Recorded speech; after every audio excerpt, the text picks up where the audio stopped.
Პასპორტის ავიზო და მოსახლეობის რეგისტრაციის სამსახურში დაწყებული რეფორმა 2001 წლისათვის უნდა დამთავრდეს. 1 მაისიდან კი გაუქმდა ყოფილი საბჭოთა კავშირის სიმბოლიკიანი პასპორტებით საქართველოს ტერიტორიიდან გასვლა.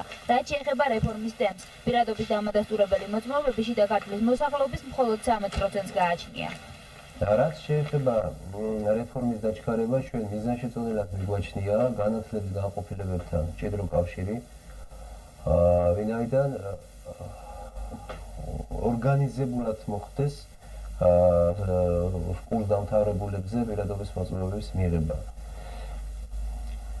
მე მიმართავ ყველა შიდა ქართლში მცხოვრებ მოქალაქეს ესე იგი 16 წლიდან ზევით, რომ ყველამ დროულად მიიღოს მონაწილეობა რეფორმაში, შეცვალოს პასპორტები პირადობის მოწმობებით, ვინაიდან დრო აღარ ითმეს უკვე და ეს ყოფილი საბჭოთა კავშირის პასპორტი მოქმედებიდან ნელა-ნელა ამოუხდება. მთლიანად შიდა ქართლის მოსახლეობა 7 საპასპორტო განყოფილება ემსახურება. როგორც ამ სამსახურის თანამშრომლები ამბობენ, ამ მხრივ არც ტოლვილებს შეექმნებათ პრობლემები. ტოლვილებისთვის ჩვეულებრივად მოხდება გორში საბუთების მიღება და გორშივე მოხდება პირადობის მოწმობების გაცემა.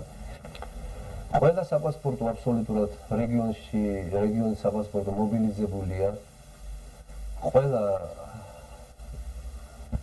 მოქალაქეს აბსოლუტურად ყველა პირობა შეექმნება იმისათვის, რომ პირადობის მოწმობა დროულად და შემჭიდროებულ ვადებში მიიღოს, ამის ნორმის შეეშინდება და დროულად არავითარი შეფერხება არც ერთ საპასპორტო სამსახურიდან არ იქნება. რაც შეეხება ეროვნულ პასპორტებს, 1 მაისიდან საქართველოს მოქალაქეები მხოლოდ ამ პასპორტებით გადაკვეთენ საქართველოს ტერიტორიის საზღვრებს, თუმცა ამ მხრივ ცხინვალის რეგიონი კვლავ აქილევსის ქუსლად რჩება. ცხინვალის ტერიტორიიდან წესით არ უნდა ხდებოდეს. მე არ ვიცი ახლა რამდენად მართალია ეს, მაგრამ წესით არ უნდა ხდებოდეს, იმიტომ როგორი საზღვარიც სხვაგან არის, ის საზღვარი არის ცხინვალთან და არ უნდა მოხდეს საბაჟოზე, არ უნდა მოხდეს მათი გატარება. ყოველ შემთხვევაში აეროპორტები არ უშვებენ ამ პასპორტით და არც მანდედან არ უნდა მოხდეს გასვლა.